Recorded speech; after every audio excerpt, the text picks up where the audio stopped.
Hello everyone, this is MFPV and welcome to our show Young and Youth Wealth Hub. Today we are going to know about the power of compounding. అసలు ఈ power of compounding అంటే ఏంటి? Investors invest చేసిన principal amount మొత్తం మీద మాత్రమే కాకుండా previous investment వల్ల వచ్చిన క్యాపిటల్ గెయిన్స్ మీద కూడా రిటర్న్స్ అనేవి ఎర్న్ చేయడానికి ఎల్లో చేసే ఒక ఫైనాన్షియల్ కాన్సెప్ట్ అండి. దీన్నే మనం కాంపౌండింగ్ అంటాం అన్నమాట. ఓవర్ ది టైం ఈ కాంపౌండింగ్ అనేది మన ఇన్వెస్ట్మెంట్ వాల్యూని సిగ్నిఫికెంట్ గా పెంచుతుందండి. అదేలా అనుకుంటున్నారా? సో దానికోసం మనం 2 SIP సినారియోస్ ని కంపేర్ చేద్దామండి. ఫస్ట్ సినారియో ఏంటంటే 2000 SIP per month for 30 years and second scenario is 6000 SIP per month for 20 years. For both calculation we will assuming an annualized returns rate of 12% which is typically historical average for equity mutual fund. So దీనికోసం మనం పెద్దగా కష్టపడాల్సిన అవసరం లేదండి. Online లో మనకి SIP calculators available గా ఉంటాయి. సో ఫస్ట్ సినారియో ఏంటి, 2000 SIP 30 years కాబట్టి మంత్లీ ఇన్వెస్టెడ్ అమౌంట్ 2000 పెట్టుకోండి. Expected rate of return 12% and time period 30 years. మనం టోటల్ గా ఇన్వెస్ట్ చేసిన వాల్యూ ఎంత అండి, 7,20,000 రూపీస్ అనమాట. అండ్ 12% రిటర్న్స్ తో కనుక ఎస్టిమేటెడ్ రిటర్న్స్ కనుక చూస్తే 63,39,828 రూపీస్. సో టోటల్ కార్పస్ ఎంత జనరేట్ అయింది, 70,59,828 rupees after 30 years. And second scenario వచ్చేసరికి monthly investment 6,000, expected returns 12% and time period వచ్చేసరికి ఇక్కడ 20 years. సో ఇక్కడ కనుక మీరు చూస్తే హ్యూజ్ డిఫరెన్షియేషన్ అనేది మీకు కనిపిస్తుంది. ఇన్వెస్ట్మెంట్ వాల్యూ అనేది పెరుగుతుంది 14,40,000 బట్ ఎస్టిమేటెడ్ రిటర్న్స్ కనుక చూస్తే 45,54,888 రూపీస్. సో టోటల్ కార్పస్ ఎంత జనరేట్ అవుతుంది ఆఫ్టర్ 20 years, 59,94,888 రూపీస్ జనరేట్ అవుతుంది అనమాట. సో ఫస్ట్ సినారియోలో మనకి టోటల్ కార్పస్ 70,59,828 రూపీస్ జనరేట్ అయితే సెకండ్ సినారియోలో ఎంత జనరేట్ అయింది, 59,94,888 రూపీస్. ఈ రెండు సినారియోలో కనుక చూస్తే ఫస్ట్ సినారియోలో సిప్ అమౌంట్ అనేది చాలా తక్కువ బట్ ఇన్వెస్ట్మెంట్ హారిజన్ అనేది చాలా ఎక్కువగా ఉంది. సెకండ్ సినారియోలో సిప్ అమౌంట్ అనేది ఎక్కువ బట్ ఇన్వెస్ట్మెంట్ హారిజన్ అనేది తక్కువగా ఉంది. సో ఇన్వెస్ట్మెంట్ హారిజన్ ఎక్కువగా ఉన్న మ్యూచువల్ ఫండ్ అనేది హయ్యర్ ఫైనల్ కార్పస్ ని జనరేట్ చేసిందండి. So this is called power of compounding. ఈ టేక్వే ఏంటంటే మనం SIP అమౌంట్ ఎంత చేస్తున్నాం అనేది ఇంపార్టెంట్ కాదండి, ఎన్ని ఇయర్స్ చేస్తున్నాం అలాగే ఎంత కన్సిస్టెంట్ గా చేస్తున్నాం అనేది ఇంపార్టెంట్, అలాగే ఎంత ఎర్లీగా స్టార్ట్ చేసాం అనేది కూడా ఇంపార్టెంట్ అన్నమాట. మనం ఇన్వెస్ట్ చేసిన అమౌంట్ కి మనం టైం ఇచ్చినప్పుడే అది వెల్త్ అనేది క్రియేట్ చేయగలదు, గుర్తుపెట్టుకోండి. And coming to our fund review part, ఇలాంటి కాంపౌండింగ్ రిటర్న్స్ ఇచ్చిన ఒక ఫండ్ ఉందండి. ఈ ఫండ్ అనేది one of the oldest fund అన్నమాట. October 8, 1995 లో స్టార్ట్ అయ్యింది. సిన్స్ ఇన్సెప్షన్ నుంచి కూడా ఈ ఫండ్ అనేది 22.41% యాన్యువల్ రిటర్న్స్ అనేది జనరేట్ చేసింది. అండ్ 30 years బ్యాక్ కనుక మనం ఈ ఫండ్ లో 10,000 రూపీస్ ఇన్వెస్ట్ చేస్తుంటే ప్రెసెంట్ వాల్యూ ఎంత మీకు తెలుసా, 3,78,450 రూపీస్ అండి. సో ఆ ఫండ్ ఏంటంటే నిప్పాన్ ఇండియా గ్రోత్ ఫండ్ అండి. And Nippon India growth fund details కనుక చూస్తే ఈ ఫండ్ అనేది మిడ్ క్యాప్ కేటగిరీకి సంబంధించిన ఫండ్ అండి. అండ్ ప్రెసెంట్ నా వచ్చేసరికి 3,780 రూపీస్ 45 పైసా ఉంది. అండ్ ఫండ్ సైజ్ కనుక చూస్తే 35,277 crores ఉందండి. ఎక్స్పెన్స్ రేషియో కనుక చూస్తే 1.58 ఉంది. కేటగిరీ యావరేజ్ వచ్చేసరికి 1.83 ఉంది. సో ఎక్స్పెన్స్ రేషియో అనేది కేటగిరీ యావరేజ్ కంటే కూడా తక్కువగా ఉంది. అండ్ క్రిసిల్ రేటింగ్ కనుక చూస్తే 4 స్టార్ ఉంది. అండ్ రిస్కోమీటర్ అనేది వెరీ హై అన్నమాట. అండ్ ఈ ఫండ్ బెంచ్ మార్క్ కనుక చూస్తే నిఫ్టీ మిడ్ క్యాప్ 150 అండి 9.46% రిటర్న్స్ అనేది జనరేట్ చేసింది 1 year లో. And at the same time ఈ స్కీమ్ వచ్చేసరికి 13.86% రిటర్న్స్ జనరేట్ చేసింది. సో బెంచ్ మార్క్ రిటర్న్స్ ని బీట్ చేసింది నిప్పాన్ ఇండియా గ్రోత్ ఫండ్ అనేది. అలాగే కేటగిరీ యావరేజ్ కనుక చూస్తే 13.38% ఉంది. కేటగిరీ యావరేజ్ కంటే కూడా బెటర్ రిటర్న్స్ అనేది Nippon India growth fund generate చేసింది.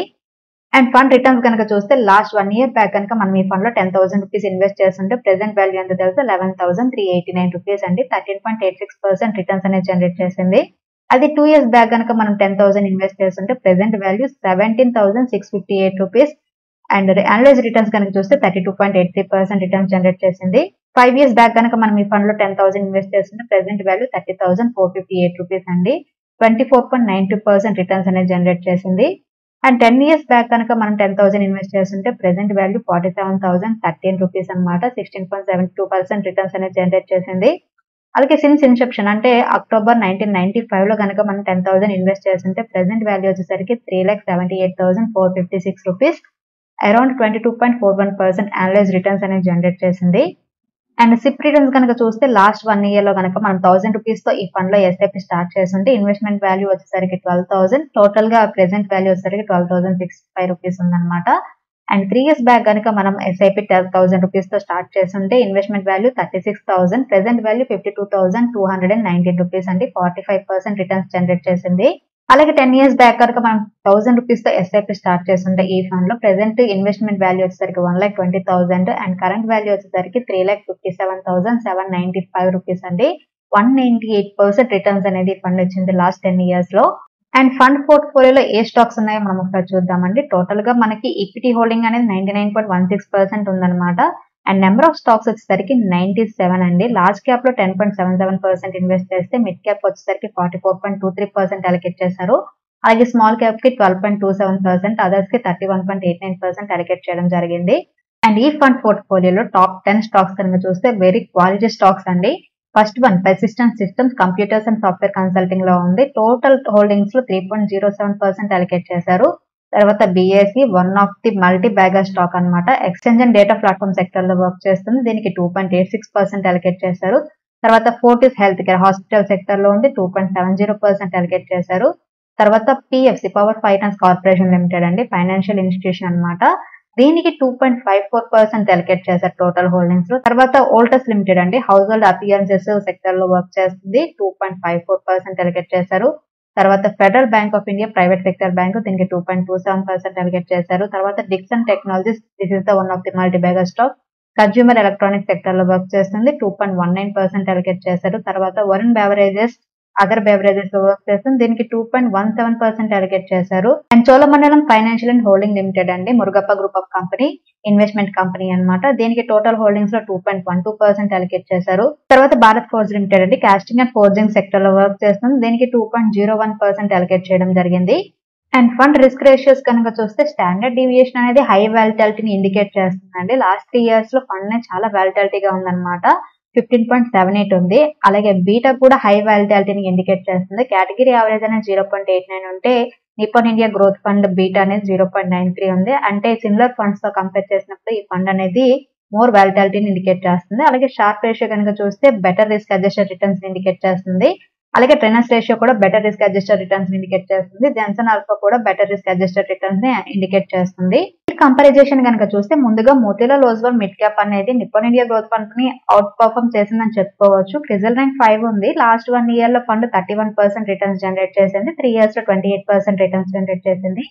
అలాగే Invesco India mid cap fund అండి, సిమిలర్ గా ఉంది నిపాన్ ఇండియా గ్రోత్ ఫండ్ కి. క్రిజల్ ర్యాంక్ 5 ఉంది అనమాట. లాస్ట్ 1 year లో 21%, 3 years లో 21.49% రిటర్న్స్ అనేది జనరేట్ చేసింది. And Kotak emerging equity fund Crizal rank 3 ఉంది. లాస్ట్ 1 year లో ఈ ఫండ్ 20%, 3 years లో 19.81% రిటర్న్స్ జనరేట్ చేసింది. అలాగే ఎడల్వైస్ మిడ్ క్యాప్ ఫండ్ కనుక చూస్తే క్రిజల్ ర్యాంక్ 5 ఉంది. లాస్ట్ 1 year లో 19.22% రిటర్న్స్ జనరేట్ చేసి 3 years లో 22.64% రిటర్న్స్ జనరేట్ చేసింది. And Franklin India prima fund అండి, క్రిజల్ ర్యాంక్ 4 ఉంది. లాస్ట్ 1 year లో 18.74% రిటర్న్స్ జనరేట్ చేస్తే 3 years లో 20.62% రిటర్న్స్ అనేవి జనరేట్ చేసింది. సో పీర్ కంపారిజేషన్ లో Motilal Oswal mid cap fund తర్వాత నిపాన్ ఇండియా గ్రోత్ ఫండ్ అనేది సెకండ్ ప్లేస్ లో ఉంది. సో ఓవరాల్ గా కనుక చూస్తే ఫండ్ అనేది చాలా బెటర్ పర్ఫార్మెన్స్ చేస్తుందండి కంపేర్ టు పీర్స్. అలాగే ఎక్స్పెన్స్ రేషియో అనేది కేటగిరీ యావరేజ్ కంటే కూడా తక్కువగా ఉంది. అండ్ ఫండ్ పోర్ట్ఫోలియోలో క్వాలిటీ స్టాక్స్ అయితే మెయింటైన్ చేస్తున్నారు. సో ఎవరైతే మోర్ దెన్ 7 years ఇన్వెస్ట్ చేయాలి అండ్ హై రిస్క్ తీసుకోగలను అనుకుంటారో అలాంటి వాళ్ళకి ఈ ఫండ్ అనేది సూటబుల్ అండి.